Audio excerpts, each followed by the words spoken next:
Welcome to Sudheer edutech YouTube channel. నేను మీ సుధీర్ సార్ని. 2024 June 3 ఇవాల్టి కరెంట్ అఫైర్స్.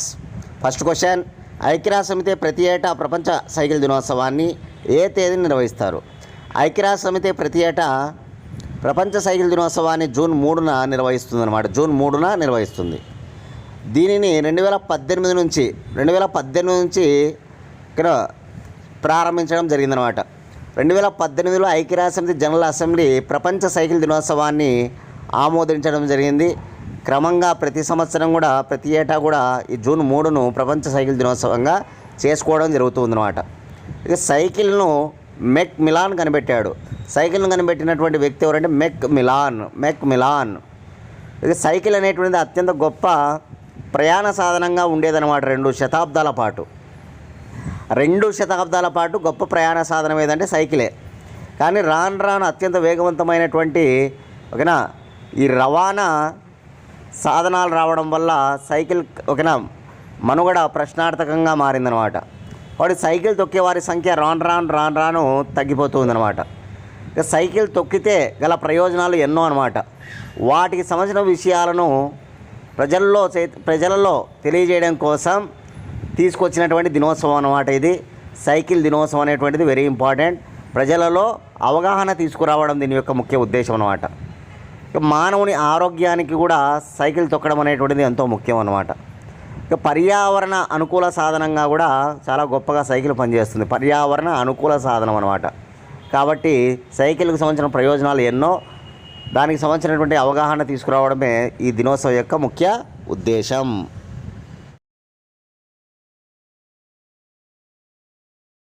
ప్రపంచ సైకిల్ దినోత్సవం 2024 యొక్క themes very important. Okay, group 2 ఇటీవల మీరు గ్రూప్ 2 పేపర్ చూసినా కూడా థీమ్ అనేటువంటిది ఉందన్నమాట. కాబట్టి వెరీ ఇంపార్టెంట్ థీమ్స్ అనేటువంటిది నోట్ చేసుకోవాలి. Promoting health, equity and sustainability through cycling. మళ్ళీ చెప్తున్న theme, promoting health, equity and sustainability through cycling అనేది థీమ్ అనమాట. సెకండ్ క్వశ్చన్, చైనా ప్రయోగించిన ఏ వ్యోమనౌక చంద్రుడి అవతలి వైపు దిగినది? చైనా ప్రయోగించిన ఏ వ్యోమనౌక చంద్రుడి అవతలి వైపు దిగినది అంటే కనుక చాంగే 6 అనేటువంటి చైనా దేశానికి చెందినటువంటి ఒక వ్యోమనౌక అనమాట. ఇక చాంగే 1, చాంగే 2, చాంగే 3 ఇట్లా ఉంటాయి చైనా దేశానికి చెందిన వ్యోమ నౌకలు. ఇప్పుడు చాంగే 6ను ప్రయోగించారనమాట. 2024 మే 3వ తారీఖున ఈ చాంగే 6ను భూమి నుంచి చంద్రునిపైకి పంపించారనమాట. ఈ చాంగే 6లో భాగంగా 4 భాగాలు ఉంటాయి. 1 ఆర్బిటారు, 2 ల్యాండరు, 3 అసెండర్, 4 రిటర్నర్. మళ్ళీ చెప్తున్నా, చాలా important. Lander, orbiter, ascender, returner. ఇట్లా 4 భాగాలు ఉంటాయన్నమాట. ఇప్పుడు మనం చంద్రయాన్ 3ని ప్రయోగించినప్పుడు మనకు ల్యాండర్ ఉంది, రోవర్ ఉంది, ప్రొపల్సన్ మాడ్యూల్ ఉందన్నమాట. ల్యాండర్ పేరు విక్రము, రోవర్ పేరు ప్రజ్ఞాన్ మనది అనమాట చంద్రయాన్ 3కి. ఇక్కడ ల్యాండరు, ఆర్బిటారు, రిటర్నరు, అసెండర్ అనమాట. ఇక్కడ చాంగే 6 వ్యోమనౌకలో భాగంగా 4 భాగాలు ఉంటాయన్నమాట. సరే, ఇప్పుడు ఈ చాంగే 6 అనేటువంటి వ్యోమనౌక చంద్రుని దక్షిణ ధ్రువం సౌత్ పోల్ ఏదైతే ఉందో అక్కడ సౌత్ పోల్లో అయుట్కిన్లో చాలా సురక్షితంగా దిగిందనమాట. అయుట్కిన్లో గల అపోలోలో, మళ్ళీ చెప్తున్నా, దక్షిణ ధ్రువం ఏదైతే ఉందో ఆ దక్షిణ ధ్రువంపై గల అయుట్కిన్లో గల అపోలోలో సురక్షితంగా దిగడం జరిగిందనమాట. ఓకేనా, గుర్తుపెట్టుకోవాలి. ఏదైతే ఈ ఆర్బిటారు రిటర్నర్ ఏదైతే ఉందో దాని నుంచి ల్యాండర్ వేరైందనమాట. ల్యాండర్ వేరై సురక్షితంగా ఈ దక్షిణ ధ్రువం పైన దిగింది. అక్కడ 2 రోజులు ఉండడం జరుగుతుందన్నమాట.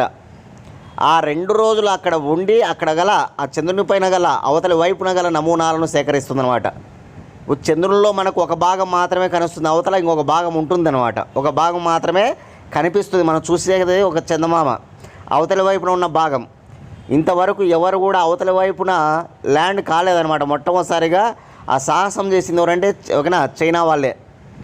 China space research association, China ఓకేనా స్పేస్ రీసెర్చ్ అసోసియేషన్ వాళ్ళే మొట్టమొదటిసారిగా చంద్రునిపై అవతలి వైపు సురక్షితంగా ల్యాండ్ కావడం జరిగిందనమాట. ఇది రికార్డు. మొట్టమొదటిసారిగా దక్షిణ ధ్రువం పైన దిగిన దేశం భారతదేశం. మొట్టమొదటిసారిగా చంద్రుని యొక్క దక్షిణ ధ్రువం పైన దిగిన దేశం ఏదంటే భారతదేశం. చంద్రుని అవతల వైపు దిగిన దేశం ఏదంటే మాత్రం ఇప్పుడు చైనా రికార్డులోకి వచ్చిందన్నమాట, గుర్తుపెట్టుకోవాలి. అలా దిగడం జరిగిందనమాట. అక్కడ 2 రోజులు ఉండి అక్కడ గల నమూనాలన్నీ కూడా సేకరించి తిరిగి భూమి మీదకి రావడం జరుగుతుందన్నమాట. కాబట్టి వెరీ వెరీ ఇంపార్టెంట్, చాలా ఇంపార్టెంట్గా మనం గుర్తుపెట్టుకోవాలి. చైనా రాజధాని బీజింగు, చైనా కరెన్సీ యువాను, చైనా భాష చైనీసు. చైనా అధ్యక్షుడు జీ జిన్పింగ్, చైనా ప్రధాని లీ కియాంగ్ అన్నమాట.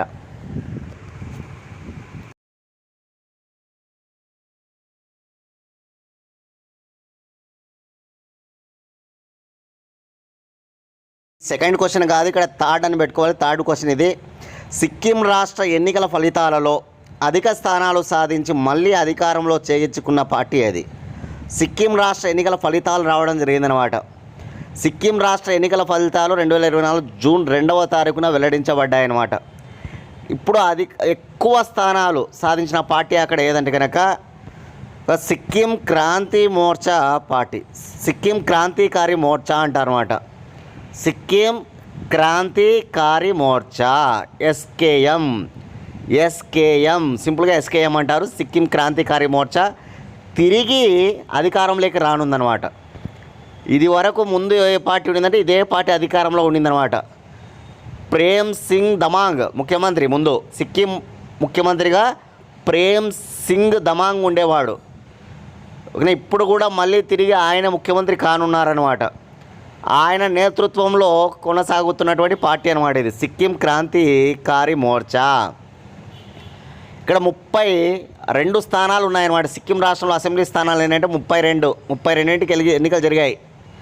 31 స్థానాలలో ఇదే పార్టీ ఓకేనా అక్కడ గెలవడం జరిగిందన్నమాట. 31 స్థానాలలో ఒక్క స్థానం మాత్రమే సిక్కిం డెమోక్రటిక్ ఫ్రంట్కు వచ్చిందన్నమాట. ఒక స్థానం.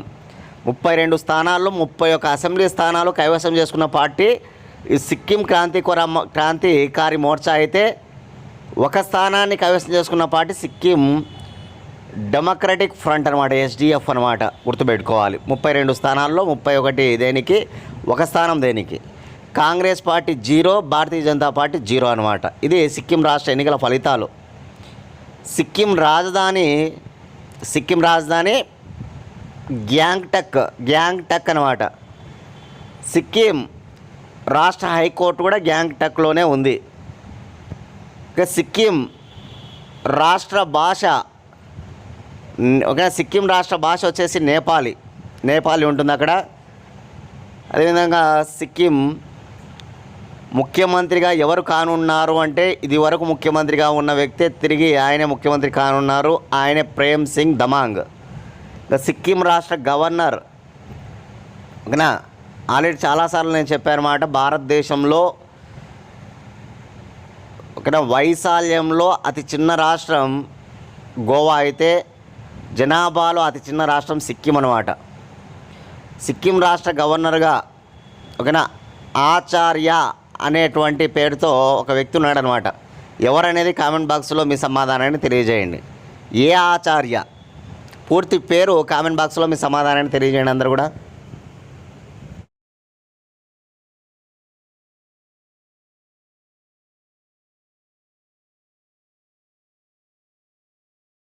Fourth question. మెక్సికో తొలి మహిళా అధ్యక్షురాలిగా ఎవరు ఎన్నికయ్యారు? మెక్సికో తొలి మహిళా అధ్యక్షురాలిగా ఎవరు ఎన్నికయ్యారంటే క్లాడియా షేన్బామ్. ఇమెయిల్లో చూడొచ్చు మనం క్లాడియా షేన్బామ్ను. క్లాడియా షేన్బామ్ గురించి మనం చదువుకుంటే, ఈమె అధికార సంకీర్ణ కూటమి మొరేనా నుంచి అధ్యక్ష బరిలో ఉందన్నమాట. ఆల్రెడీ ఇది వరకు అధికారంలో ఉన్నటువంటి సంకీర్ణ కూటమి మొరేనా. ఆ మొరేనా నుంచి ఇప్పుడు అధ్యక్ష బరిలో ఉన్నటువంటి వ్యక్తి ఎవరంటే ఓకేనా. ఆమె క్లాడియా షేన్ బామ్ అనమాట. మెక్సికోకు ఇంతవరకు కూడా ఎప్పుడు మహిళలు ఎవరు అధ్యక్షురాలు కాలే, ఫస్ట్ టైం ఒక మహిళ అధ్యక్షురాలు కావడం జరిగిందనమాట. చాలా చాలా ఇంపార్టెంట్. మెక్సికో తొలి మహిళా అధ్యక్షురాలిగా క్లాడియా షేన్ బామ్. ఉత్తర అమెరికా ఖండంలోని ఒక దేశం అన్నమాట మెక్సికో అనేటువంటిది. మెక్సికో రాజధాని Mexico city.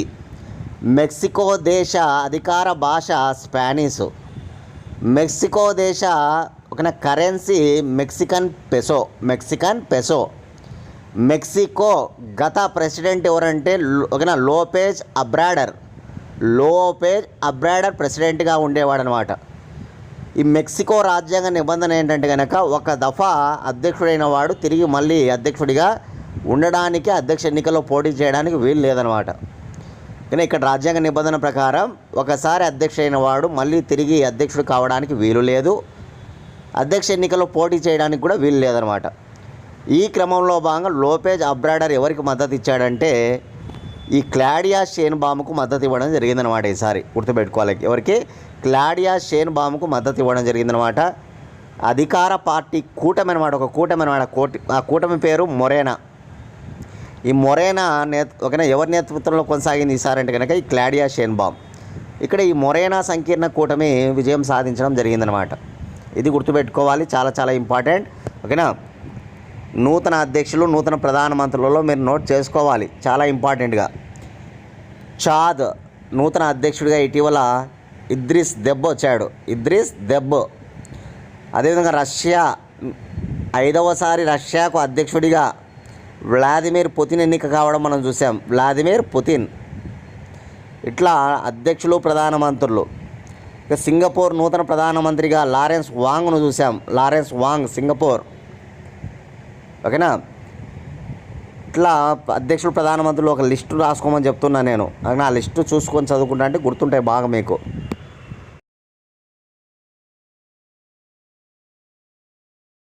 Question number 5. Iceland తొలి మహిళా అధ్యక్షురాలిగా ఎవరు ఎన్నికయ్యారు? చూడండి, ఐస్లాండ్ ఇది వరకు చెప్పుకున్నటువంటి దేశం మెక్సికో అనమాట. అది ఉత్తర అమెరికా ఖండంలోని ఒక దేశం. ఈ ఐస్లాండ్ అనేటువంటిది యూరప్ ఖండంలోని ఒక ద్వీపదేశం అనమాట. ఇప్పుడు ఐస్లాండ్ తొలి మహిళా అధ్యక్షురాలుగా ఎవరు అంటే టోమస్ దొతిస్.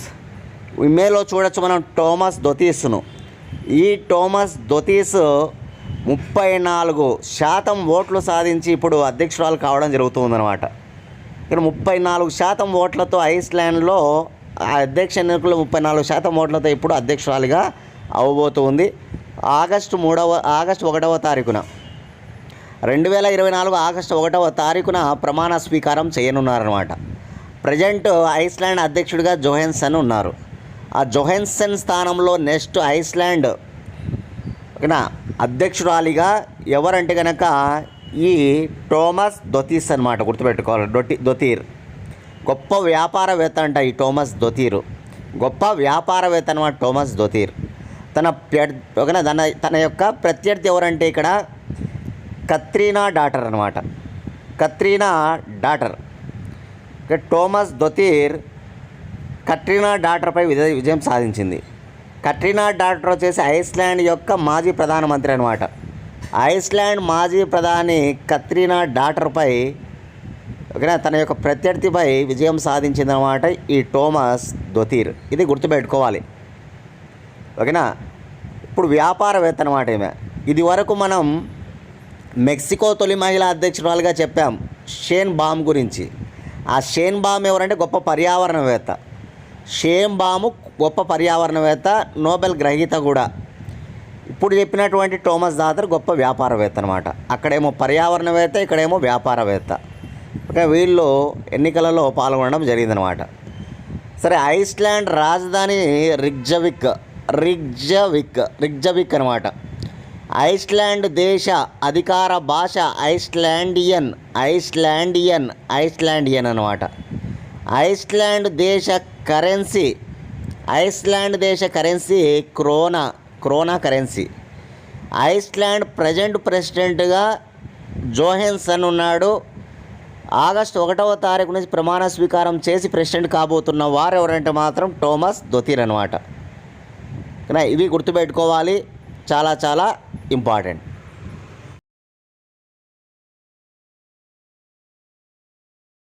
Question number 6.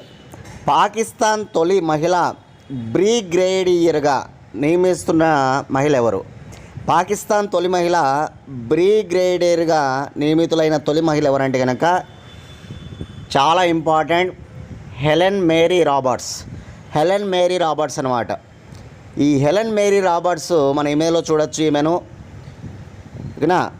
ఏంటంటే ఈమె ఆర్మీలో మెడికల్ కోర్లో పనిచేస్తూ ఉందన్నమాట. పాకిస్తాన్ ఆర్మీ ఏదైతే ఉందో ఆ పాకిస్తాన్ సైన్యంలో మెడికల్ కోర్లో పనిచేస్తూ ఉందన్నమాట. డాక్టర్ హెలెన్ మేరీ రాబర్ట్స్ ఈమె పేరు. డాక్టర్ హెలెన్ మేరీ రాబర్ట్స్ అనమాట. ఇప్పుడు ఈమె ప్రమోషన్ రావడం జరిగిందనమాట ఈమెకు. అదేంటంటే కనుక బ్రిగేడియర్గా ప్రమోషన్ పొందిందనమాట. కాకపోతే ఇంతవరకు ఒక మహిళ ఎవరు కూడా బ్రిగేడియర్ కాలేదనమాట.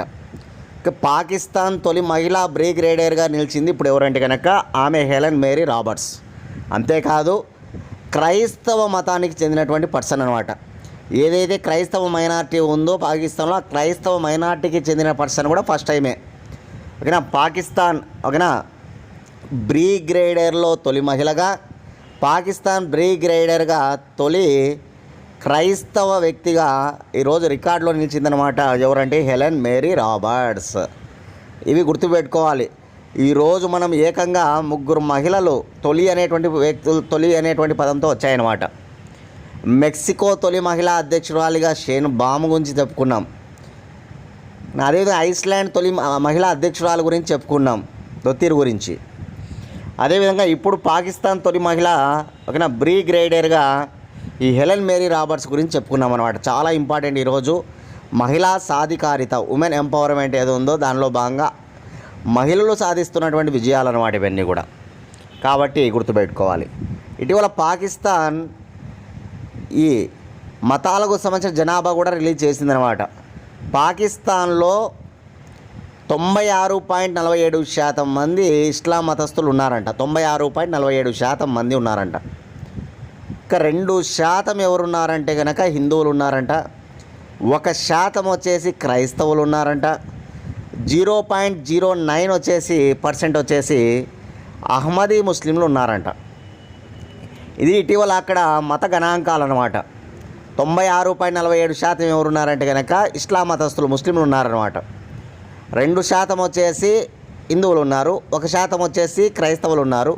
0.09% వచ్చేసి ఓకేనా అహ్మదీ ముస్లింలు ఉన్నారని అక్కడ గణాంకాలు వెల్లడించడం జరిగింది. గుర్తుపెట్టుకోవాలి. పాకిస్తాన్ రాజధాని ఇస్లామాబాద్. పాకిస్తాన్ అధికార భాష ఉర్దూ. పాకిస్తాన్ కరెన్సీ రూపాయి. పాకిస్తాన్ ఆసియా ఖండంలోని ఒక దేశం, భారతదేశంతో సరిహద్దు పంచుకునే దేశం. పాకిస్తాన్ అధ్యక్షుడు షెహబాజ్ షరీఫ్. పాకిస్తాన్ అధ్యక్షుడు షెహబాజ్ షరీఫ్ కాదు, అధ్యక్షుడు ఆసిఫ్ అలీ జర్దారీ అనమాట. పాకిస్తాన్ ప్రధానమంత్రి షెహబాజ్ షరీఫ్ అనమాట. షెహబాజు షరీఫ్ గుర్తుపెట్టుకోవాలి. ఇటీవల పాకిస్తాన్ ఉప ప్రధానమంత్రిగా ఇషాక్ దార్. పాకిస్తాన్ నూతన ఉప ప్రధానమంత్రిగా ఇషాక్ దార్ అనమాట. ఇదే సంవత్సరం ఈ ముగ్గురు కూడా కొత్తగా ఎన్నికయ్యారు.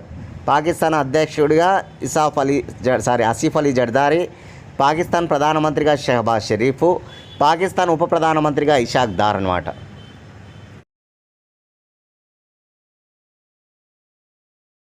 Seventh question.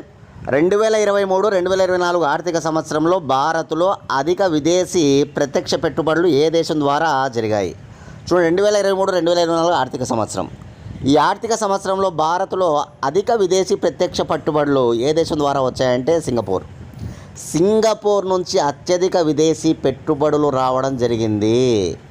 సింగపూర్ నుంచి అత్యధిక విదేశీ ప్రత్యక్ష పెట్టుబడులు రావడం జరిగిందనమాట.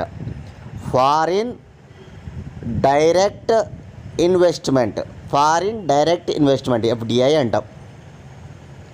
ఏ దేశం నుంచి? సింగపూర్ నుంచి అనమాట. ఈ సింగపూర్ నుంచి 2023-2024లో $11.77 బిలియన్ విదేశీ ప్రత్యక్ష పెట్టుబడులు రావడం జరిగింది. $11.77 బిలియన్ అన్నమాట. గత సంవత్సరంతో పోల్చినప్పుడు, గత ఆర్థిక సంవత్సరంతో పోల్చినప్పుడు ఇది తక్కువ అనమాట. గత ఆర్థిక సంవత్సరంతో పోల్చినప్పుడు ఏకంగా 31.55% తగ్గిందంట. 31.55% తగ్గిందనే విషయాన్ని గుర్తుపెట్టుకోవాలి. యాక్చువల్గా 2023, 2024లో 2022, 2023 కంటే విదేశీ ప్రత్యక్ష పెట్టుబడులు తగ్గాయన్నమాట. ఓవరాల్గా ఎంతకు తగ్గిందంటే 3.5% తగ్గిందంట. 3.5%. అదే సింగపూర్ ఈ యొక్క విదేశీ ప్రత్యక్ష పెట్టుబడులు కూడా తగ్గాయి. 2022, 2023, 2023, 2024 చూసినప్పుడు తగ్గాయి. ఎంతకు తగ్గిందంటే 31.55% తగ్గడం జరిగిందనమాట. ఆ విషయాన్ని మనం గుర్తుపెట్టుకోవాలి. సింగపూర్ తర్వాత మన భారతదేశంలో అత్యధిక విదేశీ ప్రత్యక్ష పెట్టుబడులు చేసిన దేశం మారిషస్. ఆ మారిషస్ కూడా గత సంవత్సరంలో, తర్వాత ఆర్థిక సంవత్సరంలో కూడా తగ్గిందనమాట. అట్లా సింగపూర్ను, Mauritius, America, United Kingdom, United Arab Emirates, ఓకేనా, జర్మనీ, ఇట్లా అనేక దేశాల యొక్క విదేశీ ప్రత్యక్ష పెట్టుబడులు 2022, 2023తో పోల్చినప్పుడు 2023, 2024లో ఆ విదేశీ ప్రత్యక్ష పెట్టుబడులు తగ్గాయనే విషయాన్ని మనం గుర్తుపెట్టుకోవాలి.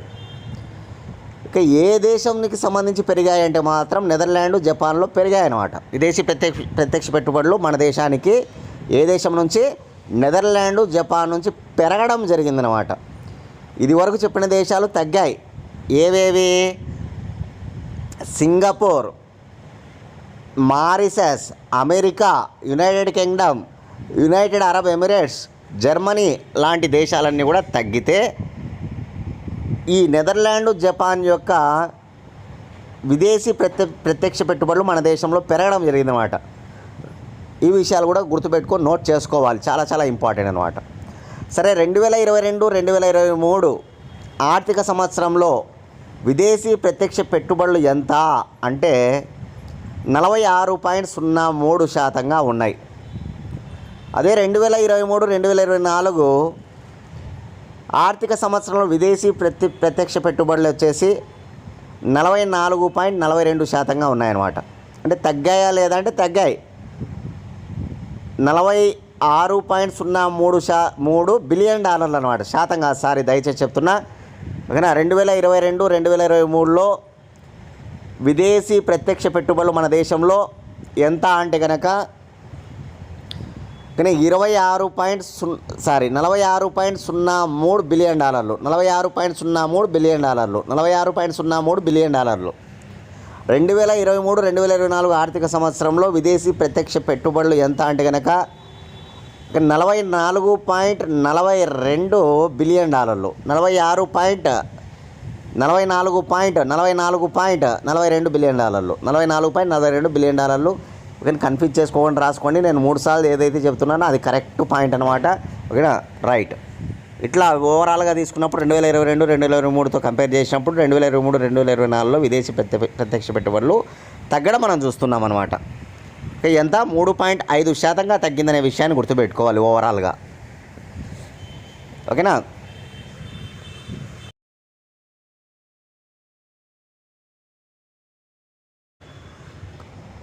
దయచేసి క్లాస్ ఫాలో అయ్యే వాళ్ళందరూ కూడా లైక్ చేయండి ప్లీజ్. అందరూ లైక్ చేయండి. ఇంకా ఎవరైనా సబ్స్క్రైబ్ చేసుకోతే సబ్స్క్రైబ్ చేసుకోండి. మన ఛానల్ కనీసం మీ ఫ్రెండ్స్ ఎవరైనా ఉంటే ముగ్గురికి షేర్ చేయండి.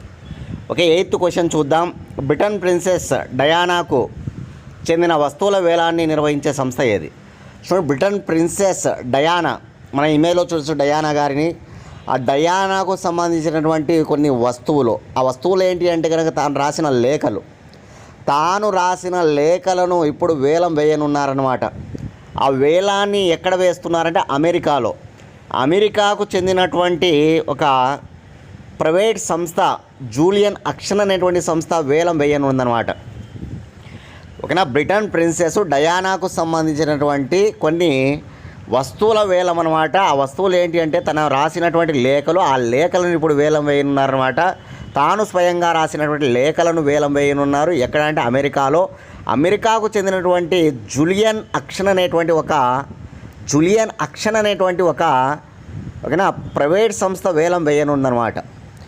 ఈ లేఖల యొక్క ఇంపార్టెన్స్ మనం ఒకసారి చూస్తే, ఆమె రాసినటువంటి ఉత్తర ప్రత్యుత్తరాలు ఉన్నాయి కదా, లెటర్స్ ఉన్నాయి కదా, వాటి యొక్క ప్రస్థానం మనం ఒకసారి చూస్తే తన వ్యక్తిగత సేవకుడికి తానే స్వయంగా లేఖలు రాసిందనమాట. తన దగ్గర పనిచేసినటువంటి ఒక వ్యక్తిగత సేవకుడికి ఈ డయానా లేఖలు రాసిందనమాట.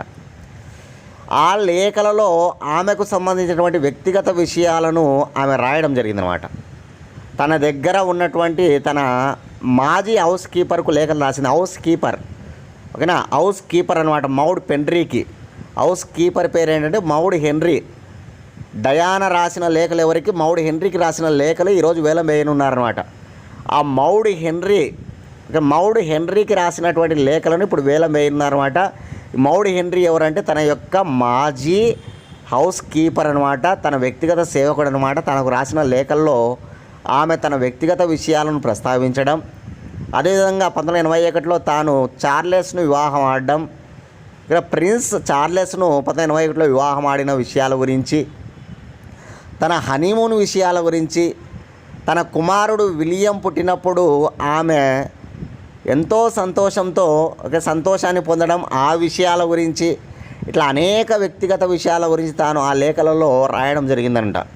అటువంటి లేఖలను ఈరోజు వేలం వేయనున్నారనమాట. ఆ ప్రైవేట్ సంస్థ గుర్తుపెట్టుకోవాలి, జూలియన్ అక్షన్. ఎవరి డయానా అంటే కనుక బ్రిటన్ ప్రిన్సెస్ అనమాట, ఓకేనా. చార్లెస్ భార్య, ప్రిన్స్ చార్లెస్ భార్యనే ఈ ప్రిన్సెస్ డయానా. ఇవి గుర్తుపెట్టుకోవాలి దయచేసి అందరూ కూడా.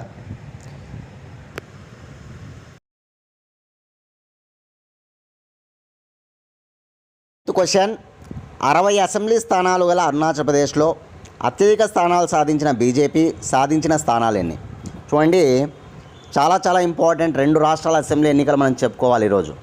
ఒకటి సిక్కిం రాష్ట్రం, ఆల్రెడీ చెప్పుకున్నాం. 2 అరుణాచల్ ప్రదేశ్ అనమాట. 2024 జూన్ 2వ తారీఖున 2 రాష్ట్రాల అసెంబ్లీ ఫలితాలు మనకు వెల్లడించబడ్డాయి. అవే సిక్కిము, అరుణాచల్ ప్రదేశ్ అనమాట.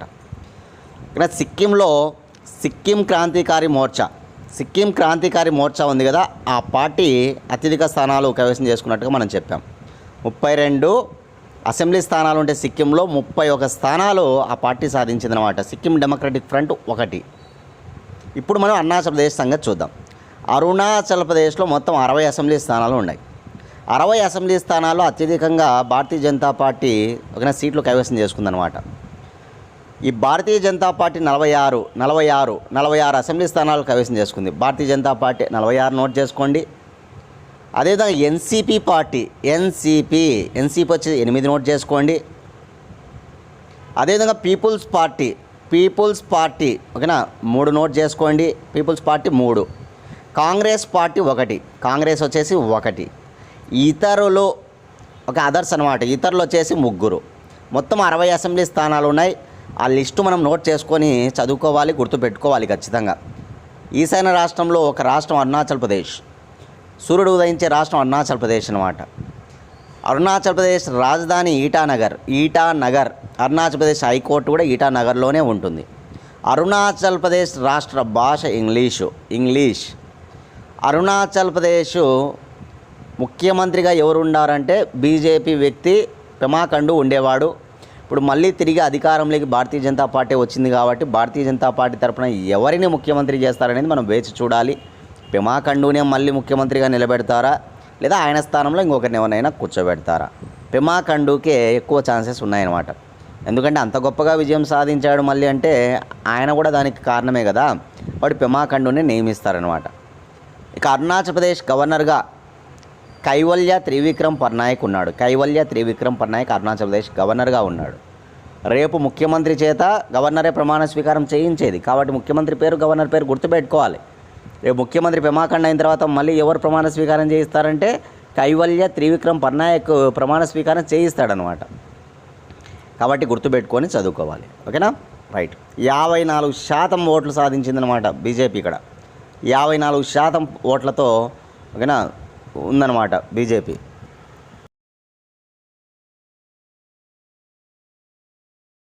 మన ఛానల్ నుంచి 1 ఇయర్ కరెంట్ అఫైర్స్ రెడీగా ఉన్నాయి. కావాలనుకున్న వాళ్ళు 8186006848 అనే నెంబర్కి 100 రూపీస్ ఫోన్పే చేసి అదే నెంబర్కి స్క్రీన్ షాట్ పెట్టినట్లయితే కనుక 24 గంటల లోపల పీడిఎఫ్ ఫైల్ పంపిస్తాం. డేట్ టు డేట్ విత్ ఎక్స్ప్లెనేషన్తో కరెంట్ అఫైర్స్ ఉంటాయి. కానీ మీకు అందరికీ కూడా ఏ కాంపిటేటివ్ ఎగ్జామ్స్ ప్రిపేర్ అయినా మీకు ఉపయోగపడతాయి. తెలంగాణ స్టేటు, ఆంధ్రప్రదేశ్ స్టేటు, సెంట్రల్ గవర్నమెంట్ మీరు ఏ ఎగ్జామ్స్ ప్రిపేర్ అయినా కరెంట్ అఫైర్స్ మెయిన్ రోల్ పోషిస్తాయి. కాబట్టి మనం చేసేటువంటి కరెంట్ అఫైర్స్ మీ అందరికీ కూడా చక్కగా ఉపయోగపడతాయి. కాబట్టి యూటిలైజ్ చేసుకోండి. డేట్ టు డేట్ విత్ ఎక్స్ప్లెనేషన్తో ఉంటాయి.